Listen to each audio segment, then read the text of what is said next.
मेरे साहिबा मैं तेरी हो मुक्कियां। इत्थों नाल ही थोड़ी दूर दरबार है बाबा मुराद शाह वली दा, उत्थे मेरी परवरिश हुई, इत्थों ही संगीत की शुरुआत हुई, इत्थों ही मेरी जिंदगी की शुरुआत हुई। इन बैटवीन मैं बॉलीवुड ये वो पूरी दुनिया दे विच मशहूर मारूफ हो गया, घूमदा रहा, तो मेरा ख्याल है क्लाइमैक्स भी इस शहर च होएगा। जोगियां दे कन्ना विच कच दियां मुंदरां, जोगियां दे कन्ना विच कच दियां मुंदरां, मुंदरां निशानियां फकीर दियां। थोड़ा जिहा याद है, 5वीं या 6वीं च पढ़दा सां, एक कवाली का प्रोग्राम सी किसी दरगाह ते, बस्ती दानिशमंद है जलंधर, शुरुआत ही हुंदा साडे पिंडां तो जदों जाओ, उत्थे उस्ताद पूरन शाह कोटी साहब गा रहे सन। जदों अनाउंसमेंट हुई, वाजे तबले सुरच हो गए, कलाम सुनिया दमादम मस्त कलंदर। बस उस दिन ऐसा जाम भर के पियाया, अज तक वो नशा उतरिया नहीं। नमस्कार, मैं हूं तृप्ता आर्य। इंडियाज़ 18 में आप सभी का स्वागत है हमारे खास प्रोग्राम खास मुलाकात में। हमें तो आपकी आवाज का नशा है, सुनते हैं तो मदहोश हो जाते हैं, ना सुने तो बेहोश रहते हैं। जी हाँ, खास मुलाकात में आज हमारे साथ मौजूद रहेंगे हिंदुस्तान के जाने माने सूफी गायक, जिन्होंने अपनी रूहानी आवाज से सबका दिल मोह लिया है। एक प्रसिद्ध राजनेता भी हैं। जी हाँ, खास मुलाकात में मौजूद रहेंगे पद्मश्री हंसराज हंस जी। सर, इंडियाज़ 18 में आपका बहुत बहुत स्वागत है। सर बहुत शुक्रिया। मुझे तकलीफ है कि मैं मास्क तो आपने उतरवा दिया, ये लगाया हुआ है, और हालात ही ऐसे हैं। इन हालात में भी आप भी घूम रहे हैं, हम भी घूम रहे हैं। हमारा फ़र्ज़ है कि लोगों में रहें, और आपका शुक्रिया, आप तशरीफ़ लाए। सर, आपकी रूहानी आवाज़ सबके दिलों और दिमाग में अपना जादू छोड़े रखी है, और काफ़ी समय बाद हमारी मुलाकात आपसे हो रही है जी। सर, सबसे पहला सवाल जो रहेगा, लोग भी जानना चाहते हैं, क्योंकि इंटरव्यू करने से पहले काफ़ी लोगों ने फरमाइश हमसे की कि आज बचपन से शुरू कीजिएगा।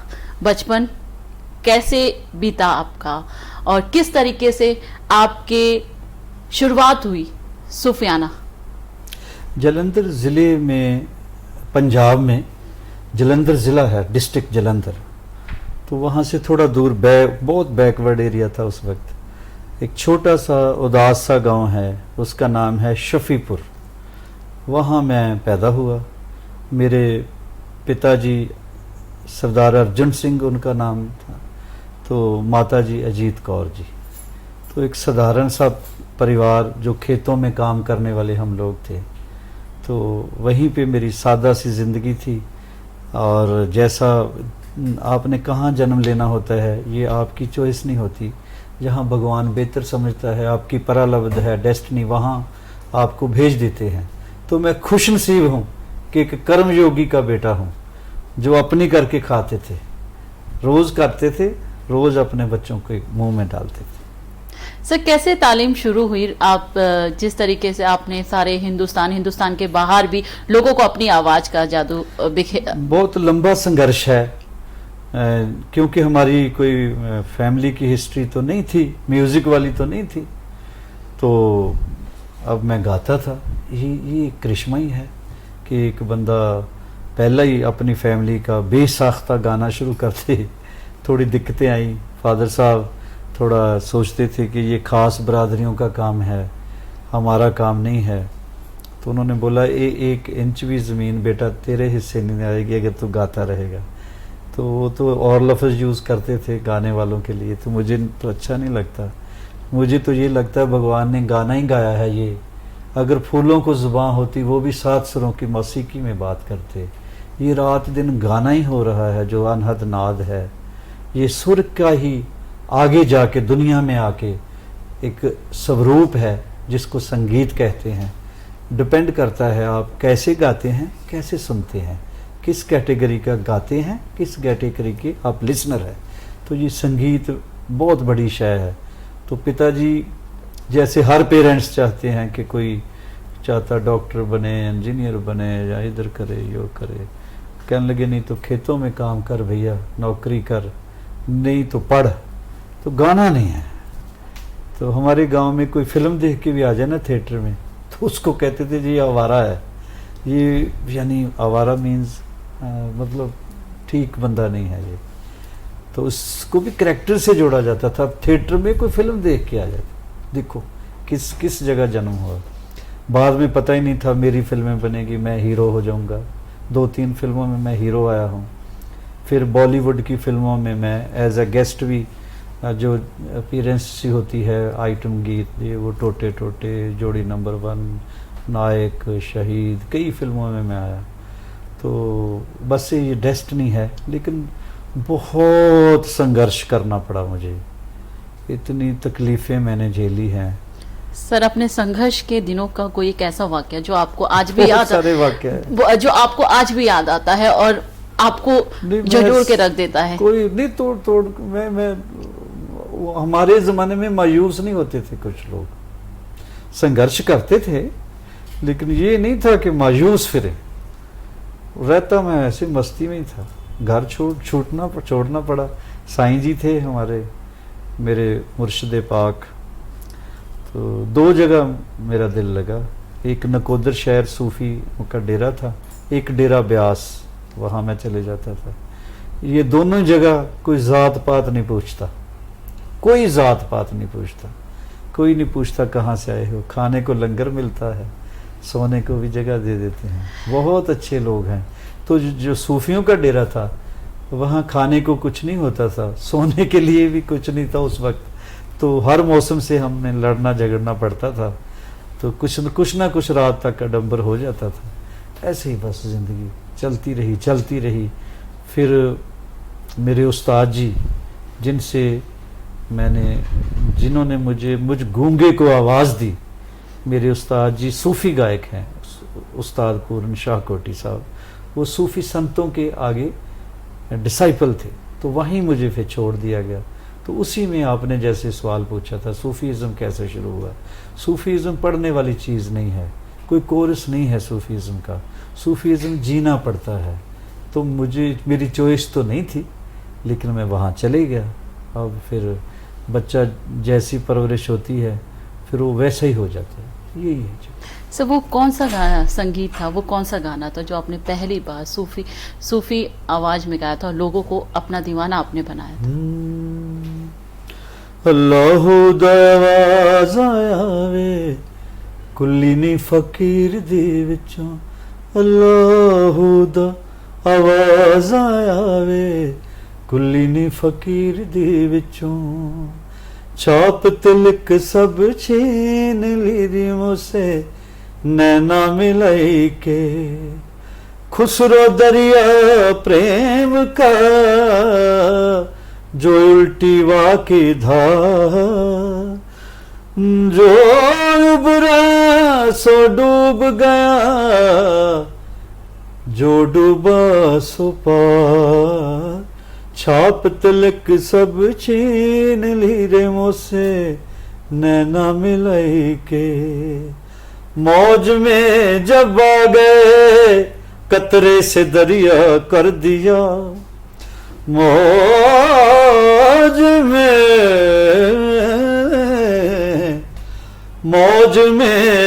जब आ गए कतरे से दरिया कर दिया, पड़ गई बंदे पे नजर बंदे को मौला कर दिया, छाप तिलक सब छीन ली रे मुझसे नैना मिला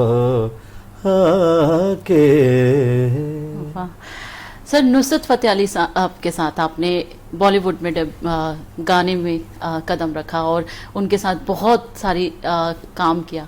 उनके साथ एक्सपीरियंस हम आपसे जानना चाहेंगे, क्योंकि दर्शक भी जानना चाहते हैं। उस्ताद नुसरत फतेह अली खान जीनियस बंदे थे, लेजेंड थे। लेजेंड के बाद एक जीनियस होने का रुतबा हासिल होता है वो हो गए थे, क्योंकि एक ही बंदा कंपोज़र इतना अच्छा, सिंगर इतना अच्छा, नेचर इतनी अच्छी, पूरी दुनिया को फतेह कर लिया। माइकल जैक्सन मैंने उनके चरणों में बैठा देखा, मैडोना देखी है, मैंने खुद देखी अपने आँखों से, उनको सुनते थे।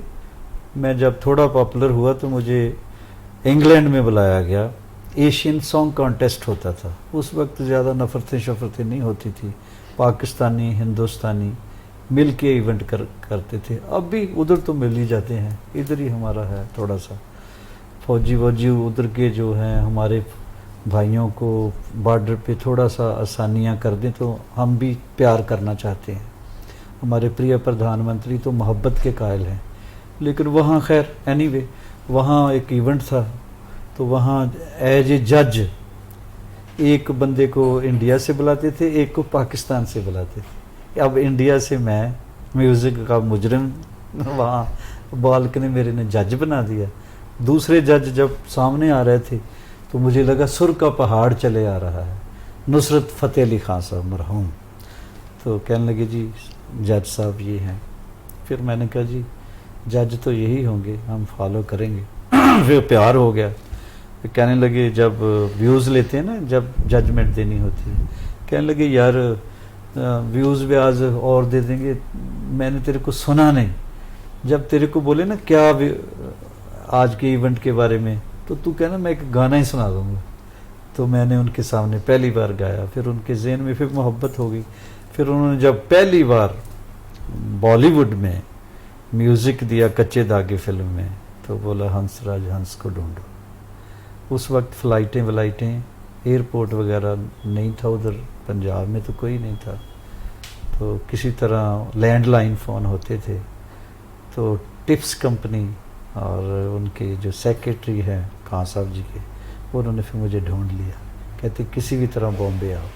फिर मेरी बॉलीवुड में एंट्री खान साहब जी की वजह से हुई, नुसरत फ़तेह अली खान साहब जी की वजह से। सर उनके साथ जो गाना आपने उनके कच्चे साथ धागे फिल्म का सर गाना वो दर्शक सुनना चाहेंगे सर। खाली दिल ने जान भी ये मंगदा, खाली दिल ने जान भी मंगदा, इश्क दी गली विचों कोई कोई लंघदा, इश्क दी गली विचों कोई कोई लंघदा।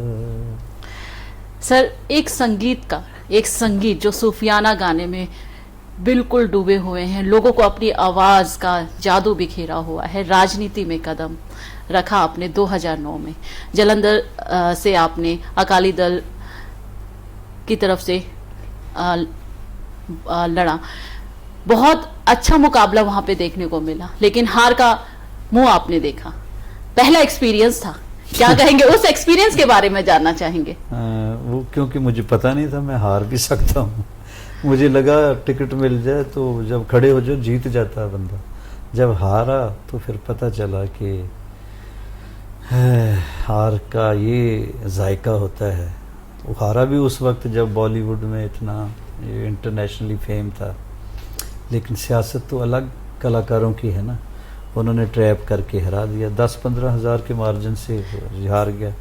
फिर कांग्रेस वालों ने ऐसा किया, लोकसभा में राज्यसभा भेजने लगे थे, एक दिन पहले कैंसिल हो गया, दोबारा फिर हार गया।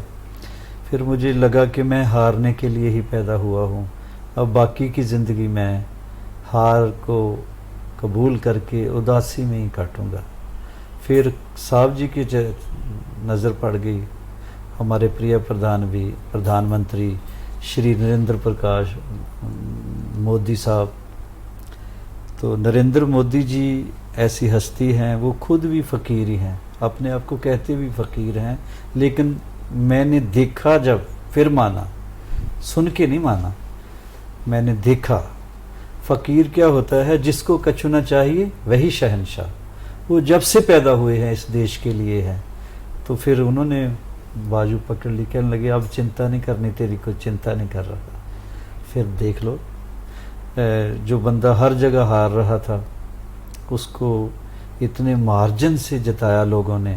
नॉर्थ वेस्ट सर जहन में कैसे आया कि एक सूफियाना गाने वाले और उनको मेरे राजनीति। जहन में कोई प्लानिंग नहीं थी, ऐसे ही बस ट्रैप हो गया। मैंने आपको बोला ना, कहा कि देखो आप अपने कुनबे के लिए तो बहुत कुछ कर दिया गरीबी से उठ के, अगर चाहते हो लोगों के लिए, जिस शहर में जिस गांव में पैदा हुए सबके लिए करना, तो राजनीति से अच्छा कोई वो प्लेटफॉर्म नहीं है।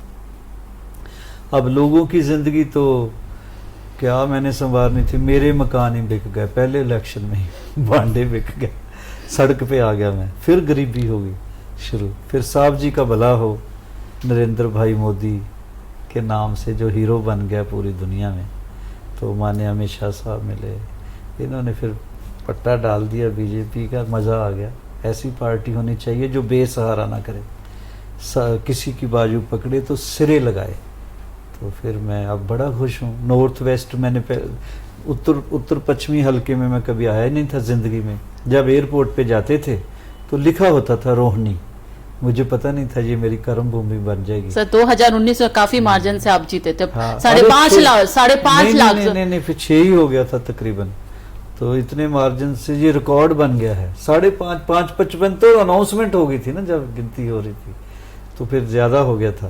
तो परसेंटेज के हिसाब से भी नंबर 1 आ गया था मैं। कैसा अनुभव था सर जब आपने सुनो, अनुभव क्या है, क्या वो एक्सपीरियंस मालिक के रंग है। मैंने तो किसी को बताया भी नहीं, मुझे टिकट मिल गई। अपने बेटों को नहीं बताया, 2 मेरे बेटे हैं, कम से कम उनको तो अपने आप ही। पंजाबी में एक बोली है, भज्जो वीरो वे बापू कल्ला ही मज्जा चार दा। तो उनको किसी ने खबर कर दी, वो आ गया। ये मेरे दोस्त है सारे, ये सामने खड़े हैं। इन लोगों ने अपना अपना मोर्चा संभाल लिया।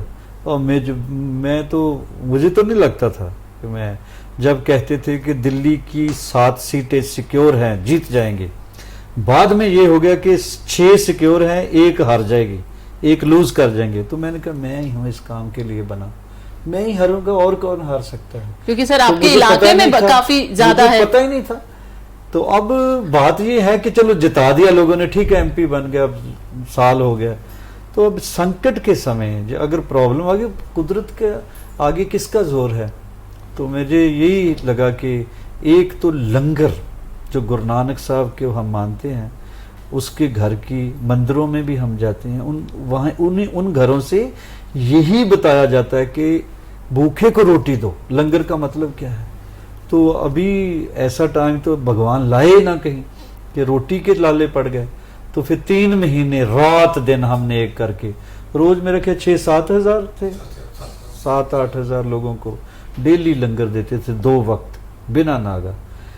अभी जो कर रहे हैं, 5 लाख के करीब मास्क हैं, लिए फिरते हैं, काढ़ा है, सैनिटाइजर है, वो खुद भी ले सकते हैं, काढ़ा भी ले सकते हैं, मास्क भी ले सकते हैं, सैनिटाइजर भी। एक बंदा उसको चुना, वो घूमता फिरे, थोड़ा हौसला ही रहता है।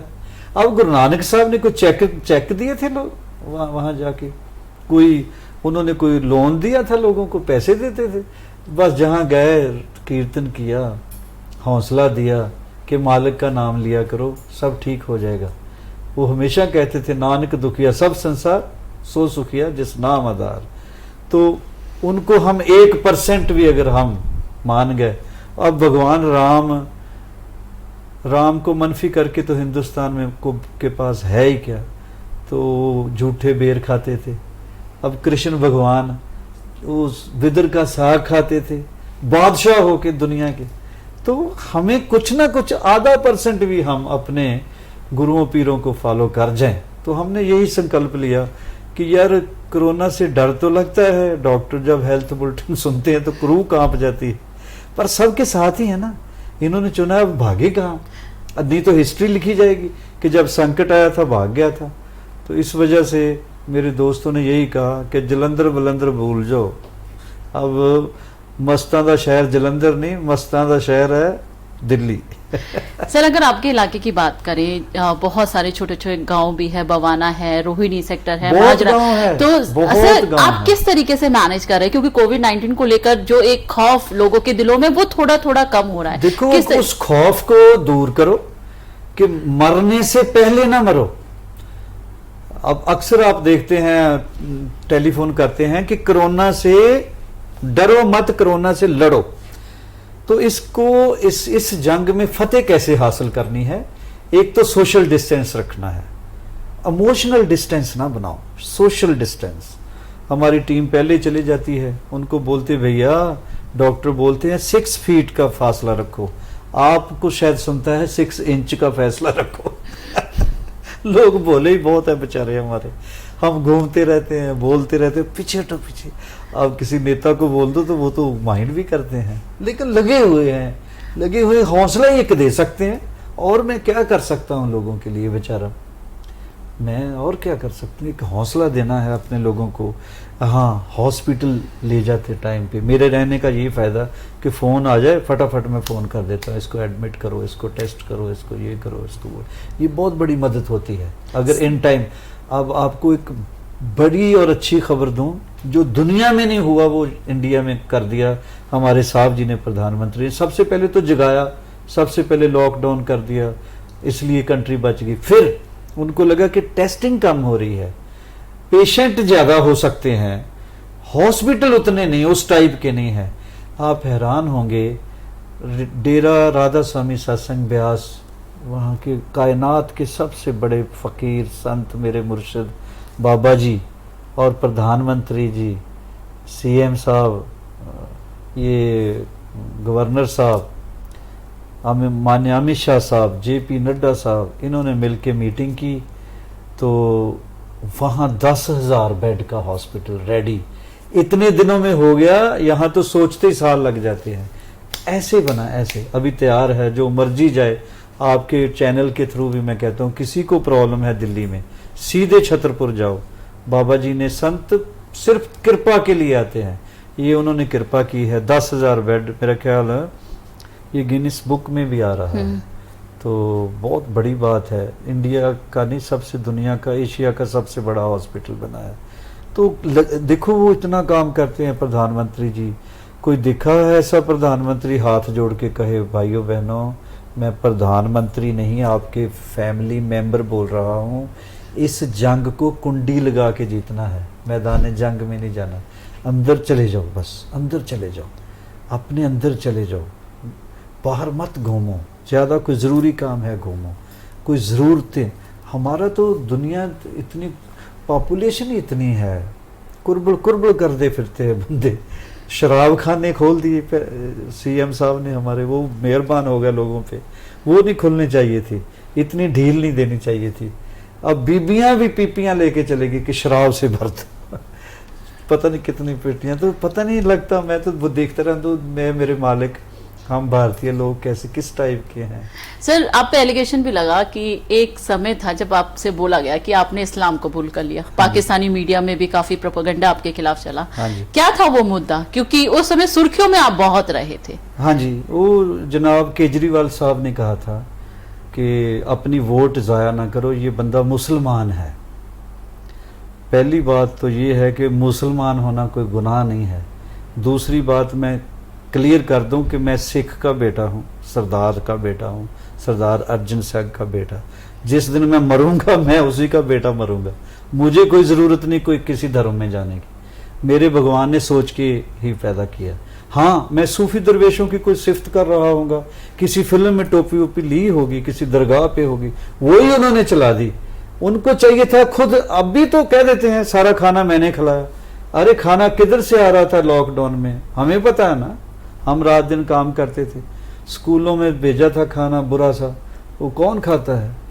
तो वो क्रेडिट ले, उनको लगा था कि ये शोशा छोड़ दें, ये बंदा इलेक्शन लूज हो जाएगा। लेकिन लोगों को पता था सूफी का कोई, पहली बात सूफी का कोई मजहब नहीं होता, धर्म नहीं होता। ये इनका धर्म होता है मोहब्बत, अमन और इंसानियत। ये जब प्रे करते हैं भगवान के आगे, ये नहीं कहते है मेरे मालिक मुझे तंदुरुस्ती दो, मेरे परिवार को दो, या मेरे मुल्क को, ये कहते सारी यूनिवर्स को दो। इसीलिए गुरु नानक साहब जब बाकी जितने भी गुरु पीर हैं वो पूरी दुनिया में घूमे हैं। हमें भी पूरी दुनिया, छोटी सी तो है दुनिया, हमको ही बड़ी लगती है। जिनको साइंस का पता है उसको पता है कि छोटा सा प्लेनेट है जिसमें हम रहते हैं, तो उसमें हम तो मच्छर से भी छोटे हैं, तो हम क्या क्या इतना अहंकार काहे का। भाई सर, तो मुसलमान होना, पहले मैं क्लियर कर दूं, गुनाह नहीं है, लेकिन मैं सरदार का बेटा हूँ। मुझे नाज है इस बात पे कि अर्जन सिंह का बेटा अर्जन सिंह ही मरेगा। अर्जन सिंह का बेटा के तौर पे मुझे जो भी करना करेंगे एंड पे। भैया मैंने कोई मजहब चेंज नहीं किया, ना मुझे ज़रूरत है। बाबा बुल्ले शाह जैसे कहता कि मक्के गया गल मुकदी नहीं, भावें 100 जुमा पढ़ाइए। वो मुसलमान ही था, तो फिर रब को पाने के लिए धर्म की ज़रूरत थोड़ी है। हाँ, सूफीज़म का मैं स्टूडेंट हूँ, उस वजह से उनको लगा होगा कि इसको इलेक्शन में क्या नहीं होता, इलेक्शन में बहुत कुछ बोलते हैं। अब तो वो भी बड़े प्यारे हो गए हैं। तो केजरीवाल साहब सीएम के पांव छूते हैं, कोरोना में उनके जो हिदायतें भी मानते हैं। ऐसे ही रहे ना रल मिल के। अब पहले लोगों को बचा लो, फिर सियासत कर लेना। सर, राजनीति में भी आप सूफियाना अपना अंदाज घुसे रहे, तो आप लग रहे हैं कि लोग आपके दीवाने होते जाएंगे राजनीति में भी, जिस तरीके से आपने अपनी आवाज का दीवाना लोगों को बना। पता नहीं दीवाने हों या ना हों, आप जब आईने के सामने खड़े हों तो आप कहें कि जिन लोगों ने इतनी मोहब्बत दी है उनके लिए आप कितना सोचते हो। तो कंधों पे ये मत टाइटल लेके घूमो कि तुम एमपी बन गए हो तो पता नहीं क्या बन गए। जैसे पहले वोटिंग इलेक्शन के टाइम, कैंपेन के टाइम वोट मांगने जाते थे, ऐसे तो मांगते हैं, इतना अहंकार के डकरे डकरे वो, माँ जी मुझे वोट देना, पिताजी मुझे वोट देना, भैया मुझे वोट देना, बच्चा जैसा भी गोद में उठा लेते हैं ऐसा। तो फिर बाद में क्या हो जाता है, कुछ नहीं होता। मुझे कुछ नहीं होगा, मैंने इससे बहुत आगे पूरी दुनिया में देखा। मैं क्लिंटन साहब के साथ भी रहा हूँ, काम किया है। मैं यूनिवर्सिटी, अमेरिकन यूनिवर्सिटी में पढ़ाया है। मैं फेलो हूँ for life Punjabi university Patiala का। पद्मश्री लोगों को तो तब मिलता है जब नज़र आना हट जाए, मुझे यंग एज में मिल गया था। दूसरा फिर राष्ट्रपति अवार्ड, पद्मश्री से भी प्रेस्टिजियस मानते हैं, एकेडमिक अवार्ड जो मिला मुझे कंट्रीब्यूशन के। वो देखो कैसे बंदे से राष्ट्रपति वो तो थे ही, वो सेंट भी थे, अब्दुल कलाम साहब, उन्होंने दिया। तो कोई कमी नहीं छोड़ी मालिक ने। तो मेरा फर्ज है कि एक मालिक का मैं शुक्र करता रहूं, एक लोगों का शुक्रिया करता रहूं। ऐसी जिंदगी बीत जाए उत्सव की तरह। मैं घर में बैठा बैठा क्या करूंगा, है ना। कोरोना से डर के मैं घर में बैठ जाऊं तो मेरे ये भाई बहन ही हैं सारे, ये भी रोज आते हैं ऑफिस बेचारे। सर, दिलेर मेहंदी की यहाँ पे बात कर रहे हैं। हाँ, दिलेर मेहंदी आपके सब्दी है, हाँ, और दोनों अपनी अपनी क्षेत्र में काफी नाम कमाए हुए। कभी ऐसा होता है कि दोनों सब्दी साथ में बैठे हैं और वो अपनी गायकी में मशरूफ हैं और आप अपनी गायकी में, दोनों की जुगलबंदी हो रही है? मेरा मोबाइल चेक करो। आमतौर पे ये होता है दो नामवर बंदे, पॉपुलर बंदे संबंधी बन जाए तो थोड़ा कंपटीशन की बात। सही, सिलसिला कैसे शुरू हुआ? एकदम अच्छा, अचानक रिश्ता। अब पहले रिश्ते का देखो खूबसूरती। हमें भी लगता था कि ऐसा ना कोई हो कि वो भी स्टार हैं, मेरा भी थोड़ा बहुत नाम है। सुबह उठते ही कहते पीर साहब सलाम, सत श्री अकाल। मैं भी कहना मेरे बादशाह सलाम, मेरा मोबाइल चेक करना। हमारी दोनों की शुरुआत दिन की ऐसे ही होती है, एक दूसरे के साथ हम संबंधी तो रहे ही नहीं, भाई बन गए हैं। मीका सिंह मेरे बेटे की तरह है, वो मेरे बेटे का एक्चुअली दोस्त है नवराज का, तो उन्होंने रिश्ता ये किया है। शुरुआत हमने सुना थी। एंजल है ना मेरी बेटी अजीत कौर, मेरी नूह रानी, मेरी डॉटर इन लॉ, वो मीका ने बोला था अपने भैया को, दलेर साहब को और बहन जी निक्की जी को। तो एक छोटा बेटा है, वो भी फिल्मों में है, युवराज, उसकी 15 फिल्में रिलीज़ हुई है। उनकी जो नूह रानी है वो भी एयरफोर्स के बहुत बड़े ऑफिसर है, मिस्टर शर्मा है जम्मू के, शर्मा जी पंडित जी है, बहुत कमाल के बंदे। तो उनकी बिटिया है मानसी शर्मा, वो सीरियल में भी आए हैं। अभी प्यारा सा बेटा भी उनको भगवान ने दिया है, हरेदान साहब। तो मैं दादा हूँ, दादा बन गया हूँ। सर, स्वर्गीय जगदीश सिंह की बात करते हैं, आपने उनके साथ भी प्रोग्राम किए। हे राम से शुरू हुआ था वो जुगलबंदी, और आपने भी अपने सूफी अंदाज में वो जुगलबंदी को पूरा किया। बहुत माने हुए गजल गायक थे, उनके साथ बिताए हुए कुछ लम्हों की याद ताज़ा करेंगे। मैं जब जगजीत का जिक्र आता है ना, तो मुझे as a person, as a artist, as a हमदर्द, मैं उनकी फादरली और गुरु जैसी शख्सियत की इज्जत करनी चाहिए, वैसी ही करता रहूँगा। मेरी ज़िंदगी में उनका बहुत बड़ा हिस्सा समझाने में, रियाज कराने में, क्योंकि वॉइस पे जितना उन्होंने काम किया है किसी आर्टिस्ट ने नहीं किया। वॉइस, वो आपने देखा होगा, एक जगजीत सिंह एक ही आर्टिस्ट है जो मंदिरों में लगा हो, चाहे 5 स्टार में लगा हो, चाहे फंक्शन पे है, इवन किसी की मौत हो जाए फिर भी ये लगा होता है, किसी को इरिटेट नहीं करती उसकी आवाज़। तो जगजीत साहब बहुत प्यार करते थे। हम इकट्ठे थे दिल्ली में 2 दिन पहले, यहाँ से गए हैं, बस पता नहीं क्या हो गया, वो हाथ से निकल गए। और बदकिस्मत मैं हूँ कि उनकी पहली बरसी पे मुझे बुलाया, तो फिर बॉम्बे में पूरी फिल्म इंडस्ट्री थी, उन्हीं की गाई हुई गज़ल निदा फाजली की मैंने गाई, गर्ज बरस प्यासी धरती पे फिर पानी दे।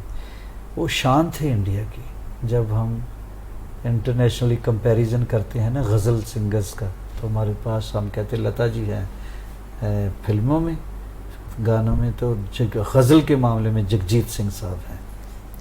तो बब्बर शेर चले गया, बस बहुत बड़ा बंदा था, बहुत बड़ा आदमी था। सर, कोविड-19 को लेकर आज पूरा विश्व परेशान है, इंडिया में भी इसका बहुत भीषण रूप देखने को मिला है। चलते चलते इंडियाज़ 18 के लोगों को कोई मैसेज देंगे सर, क्योंकि काफ़ी लोग आपको सुन रहे हैं। मेरा यही मैसेज है कि कुदरत के आगे कोई ज़ोर नहीं है। ये जिसने जन्म दिया है, जिसके कब्ज़े में हमारी जान है, जिसको हम भगवान कहते हैं, नाम अलग अलग हो सकते हैं, हस्ती एक ही है, क्रिएटर एक ही है, क्रिएशन कई तरह की होती है। तो आप उनका नाम लो, प्रे करो, इस आफत से भी हम निकल जाएंगे। लेकिन मरने से पहले नहीं हमने मरना। जिंदा जितनी देर है जिंदा ही नजर आना है। कोरोना क्या है, कोरोना में ज़्यादा बंदा सहम जाता है, कुछ नहीं होता, 99% लोग ठीक होके आते हैं। लेकिन आप परहेज रखो, जैसे काढ़ा शाड़ा पी लिया, कोई चाय पीनी है तो उसमें अदरक शदरक डाल लो, रात को सोने से पहले हल्दी वाला पी लो। जब लोगों में जाना है तो जब ज़रूरी काम है तब जाओ तो थोड़ा डिस्टेंस रखो। जिसको बहुत प्यार करते हो उससे बहुत दूर रहो, जिससे दुश्मनी उसको जफ्फी डाल लो। सर, इंडिया डॉक्टर्स, अच्छा हाँ, एक और बात करनी है। ये जो जैसे ये चैनल है, इंटरटेनमेंट बहुत मिलती है इस पे। एंटरटेन भी अपने आप को करो, मनोरंजन के प्रोग्राम भी देखो, लेकिन 5-10 मिनट हेल्थ बुलेटिन जो टीवी पे आता वो ज़रूर देख लिया करो, ताकि आपको पता चलता रहे कि ये क्यों पहनने हैं, ये मास्क क्यों लेना है, और सैनिटाइज़र कितनी ज़रूर है, बार बार हाथ कैसे धोने हैं। देखो अभी मैंने आधा घंटा इंटरव्यू की है, अभी मैं फेंक दूंगा, नए चढ़ा लूँगा, ये भी अब इसको पैक कर दूंगा, नया कर लूँगा। सारा दिन एक ही ना चढ़ाई रखो, सारा दिन यही ना करिए, ये ना ऊपर से ग्लव हो, जगह जगह टच करो और फिर ऐसे ऐसे करते रहो। हमें आदत होती ना, वहाँ डालते जहाँ कभी कान में, कभी किसी जगह। इस बात से भैया थोड़ा सा परहेज करो। सर, इंडियाज़ 18 से बात करने के लिए बहुत बहुत धन्यवाद।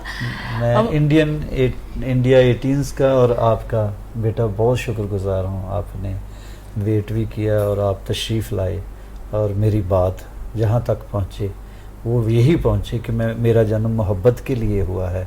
सियासत या चालाकी मुझे अभी नहीं आती, लेकिन सियासत करनी है तो मोदी जैसी करो, ताकि हीरो बन जाओ। हम 0.5% भी अपने लीडर को अगर फॉलो कर गए तो हमारा आना दुनिया में सार्थक है। हमारे साथ मौजूद रहे सूफी गायक और सूफी अंदाज से सबको लुभाने वाले पद्मश्री श्री हंसराज हंस जी, जिन्होंने अपने अंदाज से आज इंटरव्यू दिया। और कहते हैं जहां प्रेम होता है वहां बीमारी भी दूर होती है। अपने इंटरव्यू के माध्यम से उन्होंने बातों बातों में सूफियाना अंदाज अपनी राजनीति में भी बिखेरा, क्योंकि राजनीति एक प्यार का दरिया है, प्यार करोगे तो आप आगे जाओगे। उन्होंने एक मैसेज भी दिया इंडिया के लोगों को, कोरोना से हमें डरना नहीं है, हमें इससे फाइट करना है। प्रॉपर हाथ धोने हैं, सोशल डिस्टेंसिंग का पालन करना है, सैनिटाइजर यूज करना है, डरना नहीं, हमें इससे लड़ना है। आज के लिए बस इतना ही, लेकिन आप सब जुड़े रहिए इंडियाज 18 के साथ। नमस्कार।